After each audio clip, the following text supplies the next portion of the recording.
Hello friends. आज हम कविता भारत माता का अर्थ जानेंगे। इस कविता को सुमित्रा नंदन पंत जी ने लिखा है। मैं इस कविता का अर्थ बताऊंगी, आप सभी कविता को बाद में रीड कर लीजिएगा। तो शुरू करते हैं।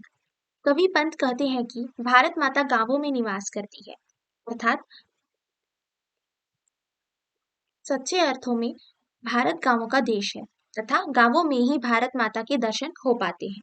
यहाँ पर खेतों में हरियाली फैली रहती है और उनमें अनाज लहराता रहता है, परंतु इसका हरा आंचल मैला सा अर्थात गंदगी से व्याप्त रहता है।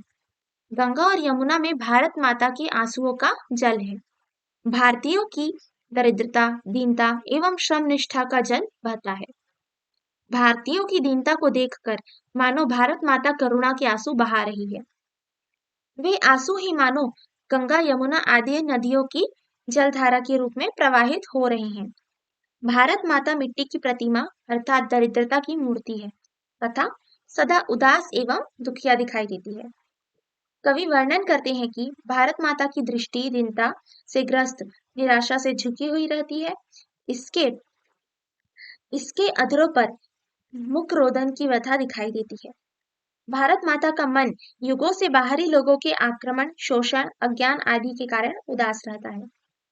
इस कारण वह अपने ही घर प्रवासिनी के समान उपेक्षित, शासकों की कृपा पर निर्भर और परमा परमुखापेक्षी रहती है।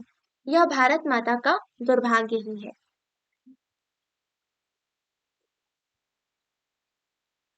कवि वर्णन करते हुए कहते हैं कि भारत माता की 30 करोड़ संतान के पास गरीबी के कारण तन ढकने को कपड़े तक नहीं है।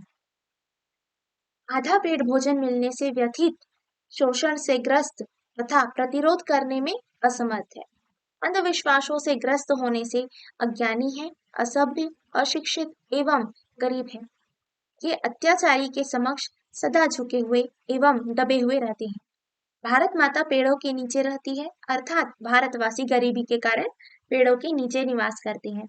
उनके पास उचित आवास व्यवस्था नहीं है तथा ये खुले आसमान के नीचे सोने के लिए विवश है। कवि कहते हैं कि भारत भूमि पर सोने के समान मूल्यवान धन होता है, फिर भी आम भारतीय नागरिक या खेतीहर कृषक अत्याचारी शासकों एवं शोषणों के चरणों में लौटता है, उनका गुलाम बना रहता है। भारत के किसान का मन धरती के समान सहिष्णु यानी कि सहनशील और कुटग्रस्त है, निराश है। वह करुण विलाप से कांपता हुआ भी अधरों से मंद हास्य के साथ मौन रहता है। शरतकालीन चंद्रमा जैसे राहु से ग्रस्त होने से धूमिल लगता है, उसी प्रकार विदेशी शासकों की क्रूरता एवं अन्याय से भारतीयों का भाग्य रूपी चंद्रमा सदा ग्रसित रहता है। आशय यह है कि प्राकृतिक सौंदर्य से संपन्न होने पर भी भारतीयों का जीवन कष्टों से घिरा रहता है। कवि वर्णन करते हुए कहना चाहते हैं कि विदेशी शासकों और शोषकों से भारत माता का परिवेश चिंताग्रस्त रहा। उनके सामने कोई आशा की किरण नहीं है।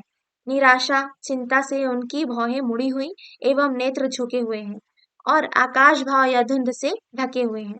इस कारण भारत माता के मुख की शोभा छायाग्रस्त या कोहरे से ग्रस्त चंद्रमा के समान एकदम धूमिल है।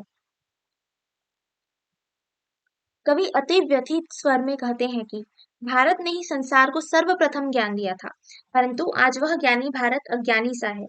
भारत माता ने गीता का प्रकाश फैलाया था, परंतु आज इस ज्ञान साधना की पुण्य भूमि एवं गीता की जन्मभूमि भारत अंधानुकरण से ग्रस्त है।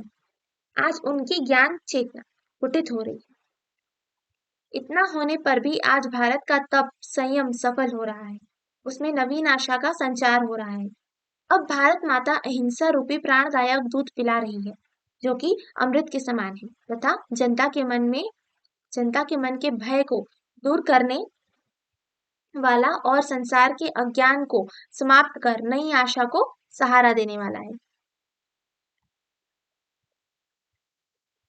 यह संसार को अहिंसा रूपी आत्मबल दे रहा है। यह विशेषता से अब भारत विश्व की माता या लोक माता बन रही है। तथा जीवन का संपूर्ण विकास करने का सही मार्ग बतला रही है।